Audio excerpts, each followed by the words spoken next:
कौन है? कौन है आप? ऊंचे टीले वाले मंदिर का छोटा पंडित। तो क्या करूं मैं? सुना है अफ्रीका से कोई ओए! अच्छी तरह पॉलिश करना किसको आता है? मुझे नहीं आता, इसको बहुत अच्छी तरह आता है।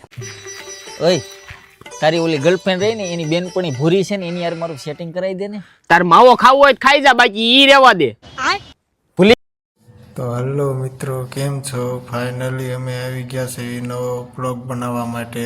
તો આ અમારા કેમેરામેન છે, જે આ કેમેરામેન કલાકના 500 રૂપિયા નક્કી કર્યા છે અને મજા નકરો કેમેરો રિપેરિંગ ફિટિંગ કરવામાં જ રહેશે. હવે 2 કલાકથી તો કેમેરો આ બેઠા બેઠા ફિટિંગ કરે છે. એમાં અમારે આમાં શું સમજવાનું? કલાકના 500 રૂપિયા તો એ તો ચડાવે ને ફિટિંગ કરવાના. તો હવે આમને તમે કમેન્ટમાં કહેજો કે ભાઈ તમે થોડીક ઉતાવળ રાખો, થોડીક કેમેરો ફિટ કરવાની. આ છે અમારા લાલભાઈ, બોટાદના લાલભાઈ છે, એક બીજા અનિલભાઈ છે. તો હવે એવડા એ લોકોએ ફાઇનલી કેમેરો કમ્પ્લીટ કરી નાખ્યો છે અને હવે એવડા એમ કહેશે કે હાલો તમારે જ્યાં શૂટિંગ કરવું હોય ને અમે કરી દેવી. તો હવે ચલો મિત્રો, અમે હવે જઈએ છીએ નવો બ્લોગ બનાવવા. તો આ અમારા કેમેરામેન લાલભાઈ અને અનિલભાઈ મેટાલિયા